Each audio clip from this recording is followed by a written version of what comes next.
दुतीचान TV को स्वागत करुछि मु मधुस्मिता। नजर पकांतु आजिर खबर उपरे।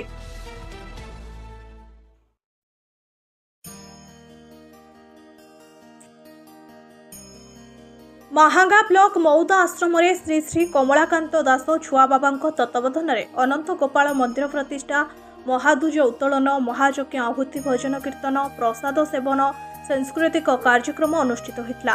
प्रथम अंकुरारोपण, द्वितीय कलश यात्रा अधिवास, तृतीय दिवस रे यज्ञारंभ, सूर्य पूजा, गो पूजा, अग्निस्थापन, कुनी प्रवचक केशव दैत्यकृष्ण प्रवचन, प्रसाद सेवन आयोजन होता। चतुर्थ दिवस रे नगर परिक्रमा, संध्या आरती, प्रवचना श्री अमृतानंद महाराज आयोजन होता।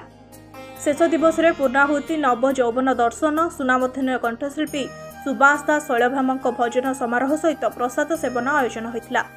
यह यज्ञ देखा अंचल अंचल बाहर बहु भक्तों समागम देखा मिलता।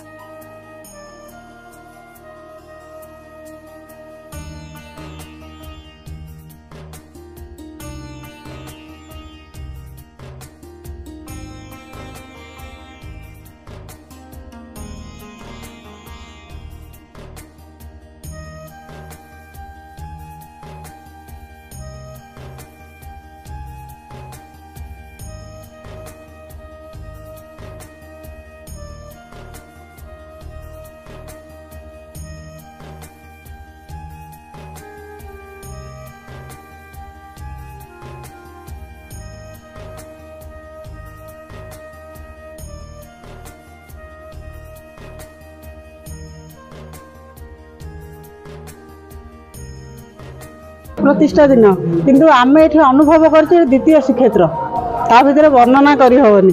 आम तो समस्ते पूरा पागल आ 4 दिन है घर द्वार सब छाड़ी आसी बाबा खोज मुझे 8 वर्ष है आसूची आजिकल नुहे कि बाबा मत से भल लगे छुआ बाबा नुह से समस्त बाबा आउ विषय तो अवर्णन कौन भी वर्णना करी सब लेखा सरी जा लेखिया कि ना कि कहया भी कि ना। बाबा अनुभूति मो देह बहुत खराब होता। मु आसिली एठिकी स्वप्न देखी ये जगह स्वप्न देखिली मो मालिका पड़े मालिका भी जानी ये जगह गोटे कौटी अच्छी। तापर मुझे आसिकी राहस पहुँचला भितर यही जिनसा देखिली से गोसाई की जनइली प्रभुंर गोटे जिनस मत प्राप्ति है से दिन मो देह पा मो परिवार समस्ते भल अच्छे मुझे मानी आईटा तो मीडिया सामने कही हेन गुप्त रहे दान आ स्नान ये 2टा गुप्त रखा जाए।